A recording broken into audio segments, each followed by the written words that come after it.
This pre-recorded lecture on selection and organization of content is prepared for the HP 221 class on instructional design in the health sciences for the MHPED and MAPED students of the National Teacher Training Center for the Health Professions.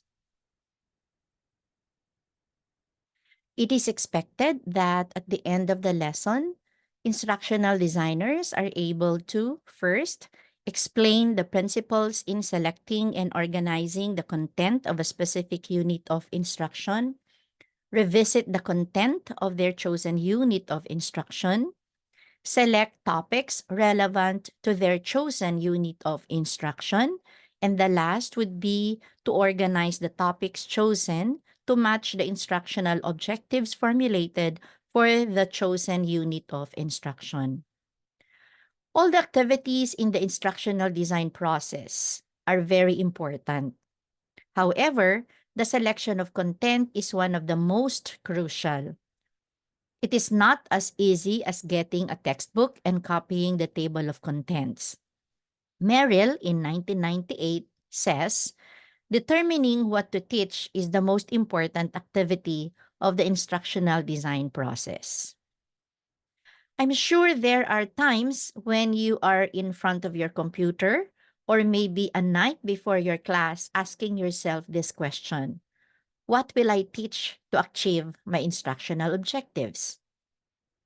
I will share with you some practical tips, and one of which is comparing your unit outline with the other official or maybe existing unit outline that is already there in your institution or in your department.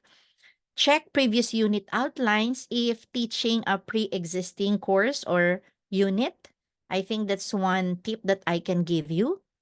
And it's also time to ask for help. No, don't be ashamed, no, to ask for help from your senior faculty members. Of course, it takes a lot of humility to ask them or to talk to your colleagues, no, who have taught the same course or the same unit, and ask them for some tips, or maybe look at their notes, look at their old files so that you can have an idea of how to go about it.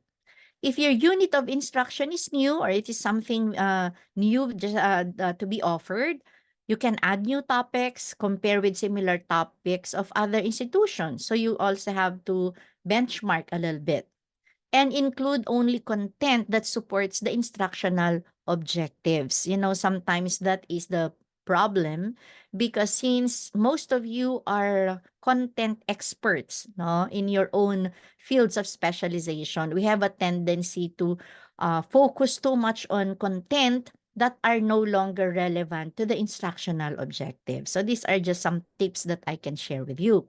Now, selecting content is also laborious because you really need to spend time going to the library to look for physical as well as digital resources.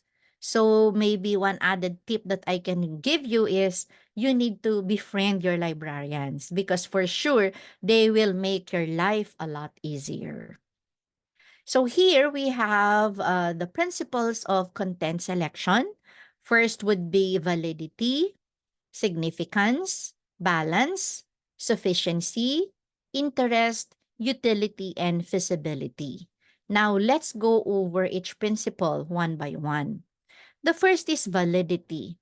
As facilitators of learning, we make sure that we teach the content that we ought or that we must teach according to the set program outcomes or program or course outcomes rather and instructional objectives. So we make sure that our content should be valid. And the second principle is significance. We should be able to ensure our learners that what we teach respond to their needs or are relevant to their needs, to their interests, hence become meaningful and significant to them because they know the importance of the unit of instruction or the topic that is being discussed in class. Then next is balance. This means that the content includes not only facts but also concepts and values. The use of the three-level approach ensures a balance of cognitive, affective, and psychomotor content. A balanced content at the same time is something that is not too easy or too difficult. Not too easy to discourage those who are above average learners, and too difficult to also discourage those who are average or poor learners. It is something that challenges the student supposedly. To observe the principle of balance, no topic must be extensively discussed at the expense of other topics. And this is the challenge that I have shared earlier in my lecture. Sometimes, because we are subject matter experts, we know exactly the topic that we are going to discuss, we have a tendency to focus too much attention on that particular topic and we forget the others, which are also similarly and equally important. So there should be balance. And then we also have sufficiency.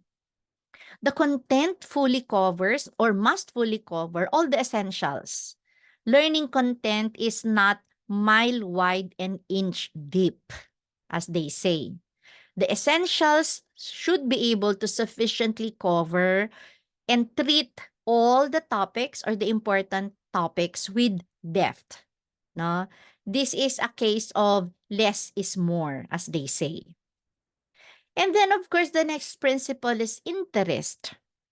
The teacher should consider the interest of the learners, their developmental stages, and cultural and ethnic background. That's why the psychology of the learners, the developmental stages, now all of this information or topics in your previous courses are very important for you to be able to identify what topics interest our learners most. And then next principle is utility.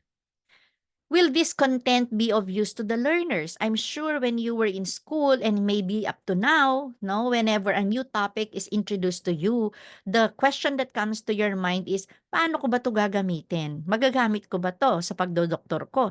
Magagamit ko ba to sa pagnanurse ko? So that's what we mean by utility. Will this content be of use to our learners? It is not meant only to be memorized for test or for grade purposes. What is learned has a function even after examinations are over or even after graduation. So, magagamit ba nila yung learning na yon? Okay? And then another principle is feasibility. The content is feasible in the sense that that essential content can be covered in the amount of time available for instruction. As I mentioned earlier, the topics might be so extensive that you do not have enough time to discuss the more essential topics anymore. So it should be feasible enough, meaning the topic or the unit of instruction that you set for that particular, let's say 1 hour or 2 hour lecture should be enough and feasible to finish it given that period of time. It is observed that there is so much content to cover within a specific time. So many teachers tend to rush towards the end of the lesson. And I think I am guilty of this. No, I have a tendency to rush towards the end of the lesson and do superficial teaching and do not contribute to mastery of content anymore. Okay? So that is what we mean by feasibility. As instructional designers, we must be able to encourage our students to construct new knowledge and not just to memorize facts. Hindi lang yung rote memory, kundi kailangan ma-encourage natin sila na meron silang bagong bagay na matututunan in our instructions. No? So it says here, facts are important but go beyond facts for students to construct new knowledge. Now, how do we encourage our students to construct new knowledge? And there are several ways, no? And some of these things I would like to share with you or maybe recommend to you. Now, one is by providing opportunities for experiments or hands-on activities. That way, we are able to encourage our students to construct new knowledge or new learning. Present the ideas of other people, like for example, philosophers, no, theorists, and other famous experts in the field. Then emphasize conceptual understanding, not just memorization. That's what I mentioned earlier. It's not only questions of who, what, where, when, no, but we should also ask questions like why and how, in what way, or discuss or explain, and so forth and so on. And then we should explore topics in depth, like for example, exploring the cause and effect, relationship between a special detail to general principles. No? So these are some tips. And then we can also encourage them to construct new knowledge by establishing the relationship between the learner's experiences to prior learning. So you ask them, now what did you learn before and how is it relevant now? No? And how is it related to your new learning?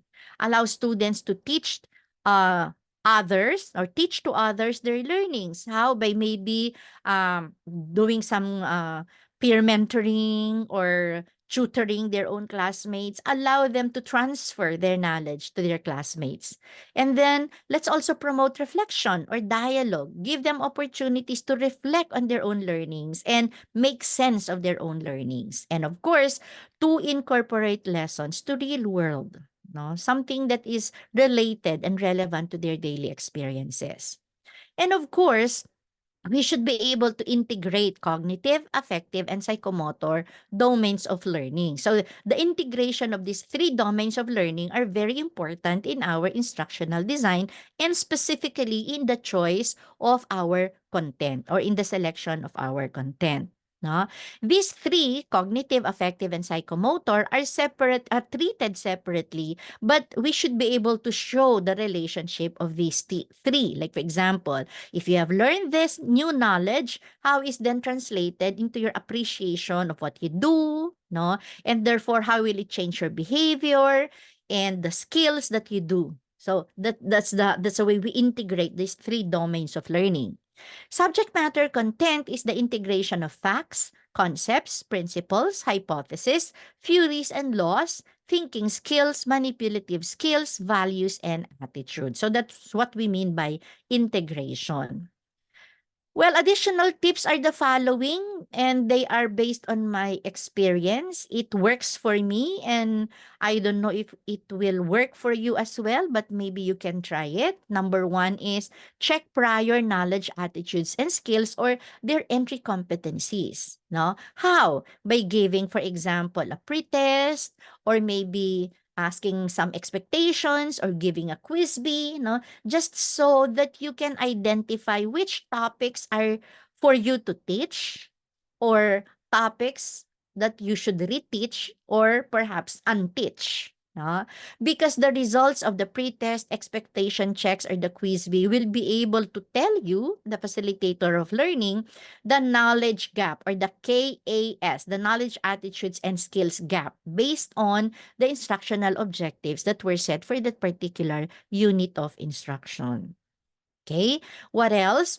You can allow students to add topics that is of interest or useful to them. Now, usually I do that also in my class. So after presenting the topics I prepared, I usually ask my students, so what else do you think can be added? What topics are you interested to learn? And then maybe we can integrate it in our list of topics. And always go back or anchor your content on the instructional objectives. Always go back to your instructional objectives. Now, will this content, will this unit of instruction, or will this topic respond to the instructional objectives that I have set for this particular unit? Okay, so always anchor your content to your instructional objectives. So again, these are the principles of content selection. Let's repeat them like validity, significance, balance, sufficiency, interest, utility, and visibility. Now, the next question is, after identifying your content, the next crucial question that you might ask yourselves is, how will I arrange the content that I have chosen to achieve my course objectives? See? So these are two different things. Choosing the topics is different from organizing the topics that you have chosen for that particular unit of instruction. So how do we organize the content? Again, go to the library or consult your friends, consult your senior colleagues, and then ask them. No, maybe that you can consult a textbook or an OER in your library. No, that is related to your discipline. You ask your co-faculty members, maybe they have existing course outline or maybe a lineup of topics. So you can ask them, no? So both written and digital resources, you have to consult these existing resources. And there are several approaches to content organization, and these are the following. Number one is we can organize our content by topic. It can be chronological. It can be causal, cumulative, problem-centered, or recursive. So again, let's go over this one by one. Topic by topic. So how do we arrange our content topic by topic? No? Topics are presented, no, in this approach, but there is no set relationships among the topics. So the ordering is not critical. No? This works well for courses that, for example, revolve around current issues. So you have separate topics 1, 2, 3, 4, and so forth and so on. So it can be presented that way, no? Topic by topic. Then another approach is chronological. Topics can be arranged in a way that there is progression from, let's say, past to present, or one topic related to the previously presented topic. So that's what we mean by chronological approach. And the third is the causal. No? Causal approach to content organization means that each concept or topic builds on the one that precedes it, or one topic can be the cause and the succeeding concept or topic is the effect or the outcome. So there is something like a cause and effect relationship in this approach to content organization. And then we have cumulative. The cumulative approach is a kind of collated or gathered learning events or experiences from several topics and culminated in an application or showcase of concrete knowledge, attitudes, and skills. So that's what we mean by cumulative. So different topics or different units and then collated, and then you end up with the culmination or the application showcasing the knowledge, attitudes, and skills. And then we have the problem-centered approach. And I think in health professions, this is usually used as an approach to content organization. So the problem-centered approach makes use of problems or cases from which the topics may evolve or emerge. Okay? And then the last approach is the recursive approach. This recursive approach is done by constantly revisiting one key concept or topic from which new information, insight, knowledge, attitude, or skill is developed. No? Recursive meaning we refer to that particular unit of a topic from time to time as we progress in our discussion. So that is recursive. Now, under recursive, we have the following principles also of content organization. We have three: the scope, the sequence, and integration. So when we say scope, no? Wait, before I discuss each one, let me just inform you also that under sequence, we have 7, no? Arrangements. First is simple to complex. We have spiral, prerequisites, whole to part, chronology, vertical, and horizontal. Now, let me discuss each one. So in terms of scope, scope refers to all topics included in a unit of instruction. It is the breadth and depth of content and includes, as I said, all topics, all learning experiences, and organizing threads found in the instructional design. Scope not only to cognitive learning, but also to affective learning and psychomotor learning. Okay, that's what we mean by scope. Ano yung sakop ng iyong instructional design. According to Ornstein and Hunkins, in 1998, when deciding about the scope of curriculum or the unit of instruction, the following guidelines may be useful. Number one, the usefulness of the content selected. Number two, students' abilities. Next, amount of content and the balance in the content selected between cognitive, psychomotor, and affective outcomes. So, these four I have already discussed in my previous presentation. Then next is sequence. Sequence refers to the organization of content and the extent to which it fosters cumulative and continuous learning. It says here, the sequence of content and experiences should be based on the logic of the subject matter and the way in which individuals learn. So take note that sequence of content should be based on the logic of the subject matter and at the same time how individuals learn. It should be based on psychological principles. That's why in 201, you learn about the psychological theories of teaching and learning, no? And understanding of human development and learning. See? So these are things that we need to consider in the organization of our content, specifically in the sequencing. Okay? And as earlier mentioned, the first principle under this is from simple to complex. Content is organized going from simple components to complex components depicting interrelationships among components. As teachers, I think we all agree that optimal learning occurs when students are presented with easy, often concrete, and to more difficult abstract content. So that's one way of arranging our subject matter from or our content from simple to complex. Another one is spiral. Spiral means that a topic may be introduced on a simple level, then revisited with more and more complexity and application later on. This is according to Bruner in the 1960s. So, simple and then it progresses until it becomes complex. That's spiral. Then another one is prerequisite. Prerequisite works on the assumption that bits of information or learning must be grasped before other bits of information can be understood.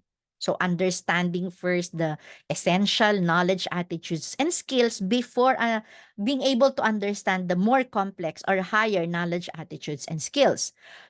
Topics are scaffolded in such a way that they are presented in small, manageable chunks so as to understand a bigger concept. So that is prerequisite. And next we have whole to part.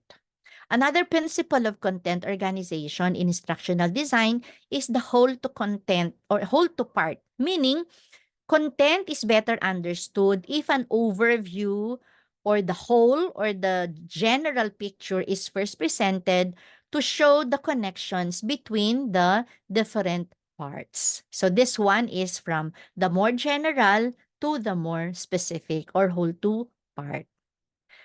Then another method is through chronology. This is useful is a useful organizer for sequencing content, especially in subjects such as history, political science, and world events. Now, when we would like to show the history of something, no, we have to make use of chronology. Kailangan magkakasunod yung mga incidents or yung mga bagay-bagay. For example, you also want to, let's say, present a cycle, for example. So, we make use of this arrangement, which is chronology. And then we have the vertical organization. Vertical organization simply means that specific topics are arranged so that they build on one another within the same unit of instruction. It prepares learners for the next topic to be discussed. So, vertical organization, the connection should be within the same unit of instruction. Horizontal organization, on the other hand, involves how skills and content that are taught in one unit of instruction may relate to other topics in other units of instruction. So, vertical means the connection is within the same topic or within the same unit. This one is the connection of a certain topic with other topics in other units. Okay. Now, the last principle is integration. No? Integration is the bringing together of the concepts, skills, and values of different subject areas to reinforce each other. Knowledge, attitudes, and skills integration is needed to achieve the instructional objectives that you set for that particular unit of instruction. So again, this time, let's review the principles of content organization. We have scope, sequence, and integration. And there are several ways how to organize the sequence of our unit of instruction. It can be from simple to complex. It can be spiral, prerequisites, from whole to part, chronology, vertical, as well as horizontal. This time, allow me to introduce or reintroduce you to concept mapping as one of the many ways of organizing your content. So let's learn from this video from Professor Grajeda, one of our faculty members at NTTCHP. After having selected content aligned with outcomes and learner needs, providing structure is key in ensuring efficiency and effectiveness of instruction. There's no one best way to organize content of instruction. Decision points in instructional design include not only what content should be included, but equally important is how it will be organized to most effectively help students achieve the learning outcomes given available resources. In organizing content, just remember the word BASIC. This acronym will help you to easily remember the important elements in the structure of instructional content: balance, articulation, sequence, integration, and continuity. A well-organized content has balance. In how most schools operate, where curriculum is delivered within a given time period, the unit of currency for content is time. Therefore, the topics where students spend more time learning should be those content areas that are important, difficult, complex, or new to the students. This will also be reflected later on in evaluating their performance. Well-articulated content show interrelations between topics, both vertically and horizontally. If you are designing instruction for Unit 2 of a course in anatomy, for example, how are topics in that unit related to the first and third unit? How is it related to topics in other courses that the students are taking up at the same time? Sequence pertains to the chronological order of topics in a unit of instruction, which comes first, second, and so on. There are several ways this can be done. By the nature of the topic, if procedural or an event, it can be sequenced chronologically as it should for a event. It may be causal in sequence or follow a logical structure. It can begin with a problem, working its way to arriving at solutions to the problem. Or it can be spiral, where topics are repeated but becoming more and more complex. This means that there are so many ways in which we can sequence our content. We don't always have to follow the chapters in the textbook. Sequence content in a way that you think will be most effective for the learners. Remember that the way authors of books have sequenced the content also follows their own conceptual frameworks, which may not be suited to the needs of the learners. Integration of content links the small manageable chunks and topics towards a greater unified whole. This will ensure that students will be able to relate everything they have learned to apply it to real-life complex situations and contexts.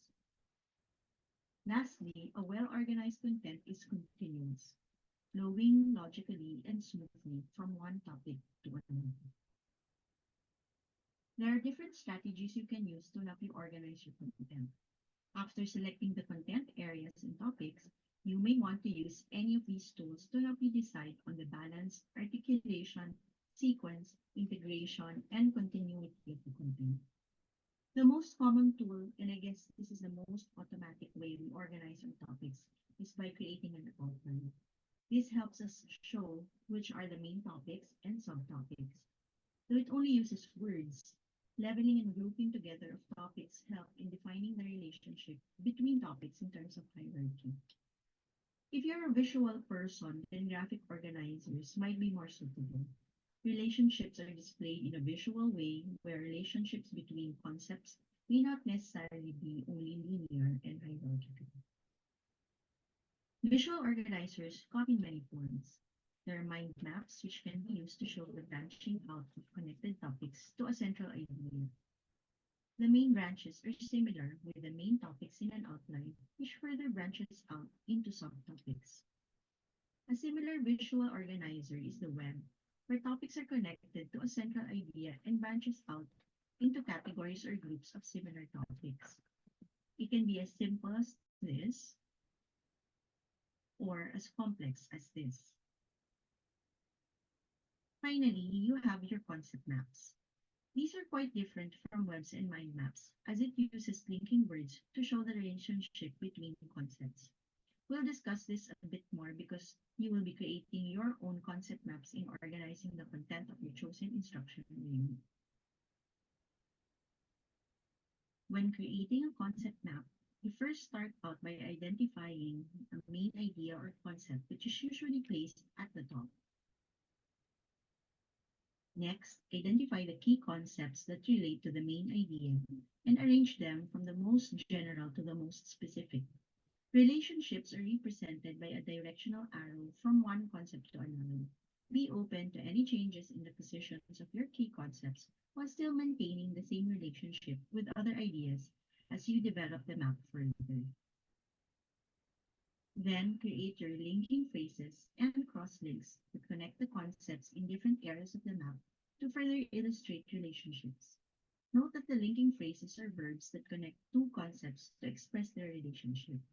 This is probably the most difficult part of the process because concepts are defined by its relationship to one another within a conceptual system. You'll know that your map makes sense because when read, the concepts with the linking phrase create a sentence or proposition. Let's try reading out this map, which seems to show three main propositions about concept maps to also serve as our summary statements about concept mapping.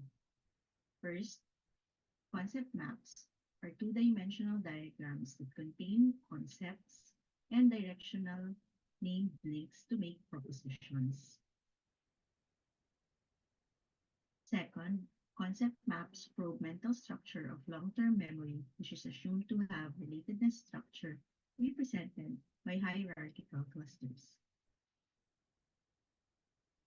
And lastly, concept maps can be used for classroom management by revealing the knowledge structure of students and how structure changes with instruction, especially propositions that connect in hierarchical clusters.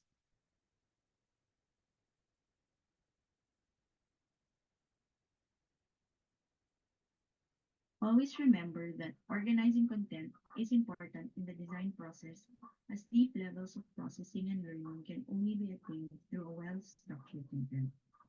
This can be done by using various tools that will help you arrange and visualize the relevant relationships between concepts that students need to learn to be able to make connections between concepts that is needed in identifying and solving problems in the real world.